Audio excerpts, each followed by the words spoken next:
მოგესალმებით, ძვირფასო ტელემაყურებლებო, მოგესალმებით ჩემო თანამემამულეებო, ჩემო გორელებო.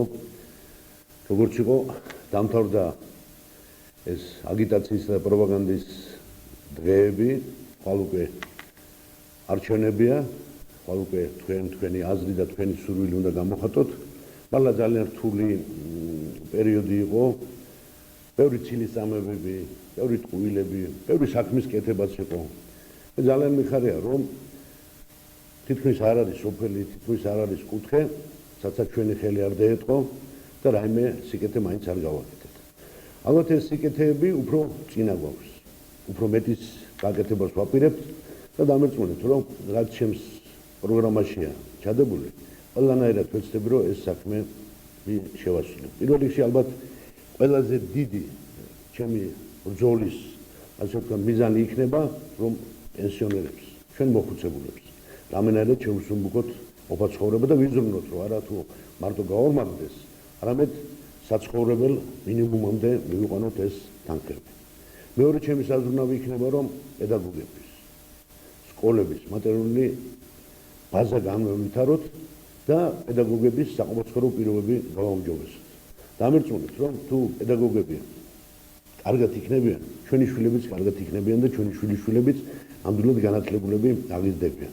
რაც შეეხება მიწის რეფორმას, ჩვენ უკვე გადაწყვეტილი გვაქვს, იანვარში იწყება მიწების დიფერენცირება, კატეგორიების მიხედვით დაყოფა და ალბათ იმ თანხების, რეალური თანხების შემუშავება, რომელიც ჩვენს გლეხს და ჩვენს მეურნეობას წინ წააგდება. დღეს არ არის ახლა უკვე იმის დრო, რომ კიდევ გელაპარაკოთ იმ საქმეებზე, რაც გავაკეთეთ და რასაც ვაკეთებთ, უბრალოდ მინდა რომ ყველა აითვისებიეროთ, რას გვირდება ოპოზიცია და მათ შორის ნაციონალური მოძრაობა.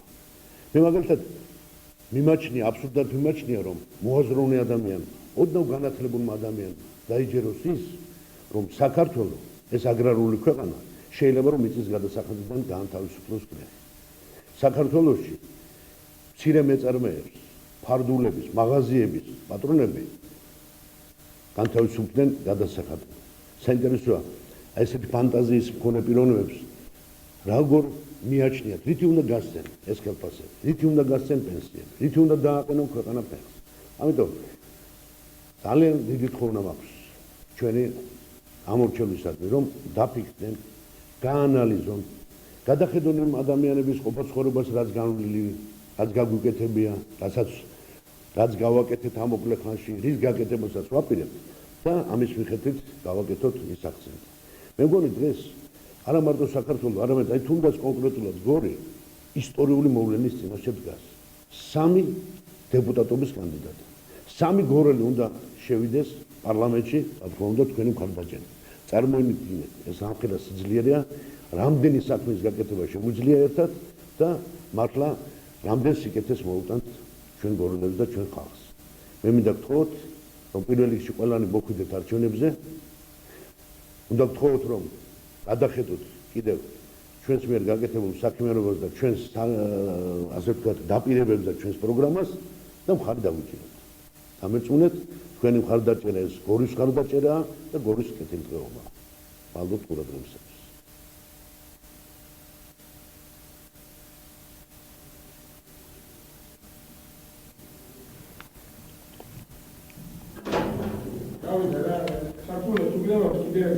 ხო, ერთი ისა ვთქვათ. ხო, აი არის ცით პროგრამებია. ყველა პარტიას თავის პროგრამა აქვს.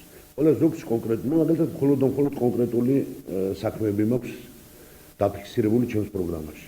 იმიტომ რომ ადრეც მithქვიათ, ეხლაც უნდა გავიმეორო, მე არა მარტო პროფესიითაა მშენებელი, არამედ ბუნებითაც მშენებელი ვარ და რასაც ვაკეთებ და აი ამას რასაც ვამშვიდ, ჩემთვის ძალიან დიდი სიამოვნებაა. პირველ რიგში რა მინდა? პირველ რიგში მინდა გორელების ბედნიერება.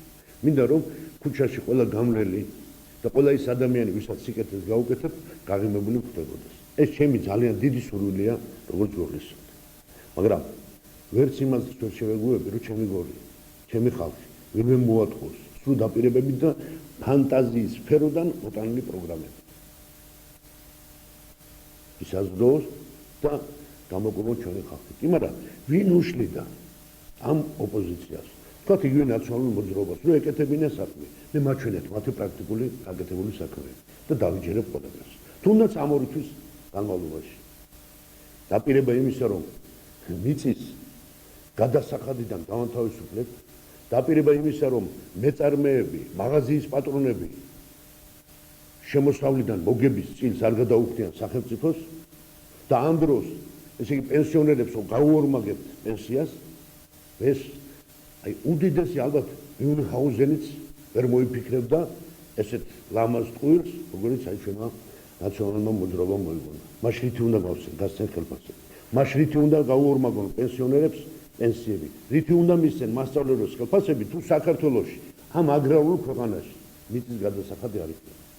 აი ჩვენ რეალურად გეუბნებით, რომ ურწყავი მიწების საფასური აუცილებლად შემცირდება, ხეხილიანი მიწების საფასური რეალობამდე მივა და გლეხს საშუალება ექნება, რომ თავისი მოწვეული ნაყოფი იმ ფასებში გაყიდოს, რაც მის ოჯახს და მის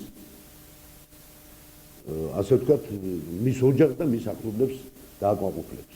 აი ეს არის ჩვენი პროგრამა და ამისათვის მინდა რომ დიდი მადლობა გადაგიხადოთ, რომ ჩვენ გჯერათ ჩვენი და მერწმუნები. აი ამ ხალხის გაყვანა პარლამენტში, 3 დეპუტატი გორიდან, ეს ძალიან დიდი, ძალიან ლამაზი მიღწევა იქნება. თუ არ გამოვართ თავს, ისევ დავტოვოთ როგორც იყო რა.